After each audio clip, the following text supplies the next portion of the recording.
গত বছরের যে সময়ে যুদ্ধ করেছিল ইরান, এবছরের একই সময়ে ফের যুদ্ধরত দেশটি। গত বছরের জুনে 12 দিনের যুদ্ধে আগে হামলা চালিয়েছিল ইসরায়েল, এবারও তাই।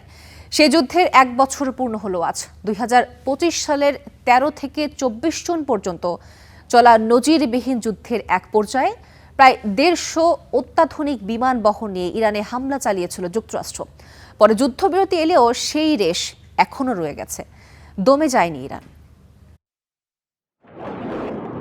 2025 সালের 13 জুন একের পর এক বিস্ফোরণে কেঁপে ওঠে ইরান। ইসরায়েলের আকস্মিক বিমান হামলায় ভেঙে পড়ে তেহরানের গুরুত্বপূর্ণ অবকাঠামো। গুঁড়িয়ে দেয়া হয় ইরানের একাধিক সামরিক ও পারমাণবিক স্থাপনা। ইসরায়েলের অপারেশন রাইজিং লায়নের সূচনা লগ্নে হামলার তীব্রতা এত বেশি ছিল যে কিছু বুঝে ওঠার আগেই মারা পড়তে থাকেন ইরানের শীর্ষ সেনা কর্মকর্তারা। মোসাদের গোয়েন্দা তথ্যের ওপর ভিত্তি করে নিখুঁত নিশানায় নিহত হন শীর্ষস্থানীয় রাজনৈতিক নেতা, ইসলামিক বিপ্লবী গার্ড আইআরজিসির ঊর্ধ্বতন কর্মকর্তারা। টার্গেট কিলিংয়ের শিকার হন বিজ্ঞানীরা। প্রাণ যায় কমপক্ষে 10 জন শীর্ষ পরমাণু বিজ্ঞানীর।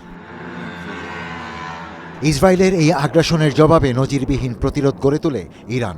শুরু করে অপারেশন ট্রু প্রমিস 3। প্রথমবারের মতো নিজেদের ইতিহাসে অন্যতম বড় সামরিক শক্তি প্রদর্শন করে ইরানের সামরিক বাহিনী। ইসরায়েলের উপর একযোগে 550টিরও বেশি ব্যালিস্টিক ক্ষেপণাস্ত্র ছোড়ে ইরান। ইসরায়েল ভূখণ্ডে হামলা পড়ে 1000-এর বেশি আত্মঘাতী ড্রোন। প্রথমবারের মতো বড় ধরনের ক্ষয়ক্ষতির মুখে পড়ে ইসরায়েল। ইরানের উপর্যুপরি ক্ষেপণাস্ত্র হামলায় ইসরায়েল তখন বেশ বিপাকে। সে সময় সরাসরি যুদ্ধের ময়দানে হাজির হয় মিত্র যুক্তরাষ্ট্র। যুদ্ধের 10তম দিনে 22 জুন মার্কিন বাহিনী সরাসরি যুদ্ধে জড়ায়। অপারেশন মিডনাইট হ্যামারের প্রাথমিক লক্ষ্য ছিল ইরানের ক্ষেপণাস্ত্র সক্ষমতা হ্রাস করা। একই সাথে পারমাণবিক স্থাপনা ধ্বংসের চেষ্টা চলে। যুক্তরাষ্ট্র থেকে উড়িয়ে আনা হয় B-2 স্টেলথ বোমারু বিমান। নাতানস, ইস্পাহান এবং ফার্ডো, ইরানের এই 3টি প্রধান পারমাণবিক স্থাপনায় ফেলা হয় বাংকার বাস্টার বোমা। মার্কিন বাহিনীর ওপরও প্রতিশোধমূলক আক্রমণের দুঃসাহস দেখায় ইরান। কাতারে অবস্থিত মার্কিন সামরিক ঘাঁটিতে সরাসরি ক্ষেপণাস্ত্র হামলা চালায় তেহরান। অবশেষে 24 জুন ওয়াশিংটনের তীব্র কূটনৈতিক চাপে ইরান ইসরায়েল যুদ্ধবিরতিতে সম্মত হয়।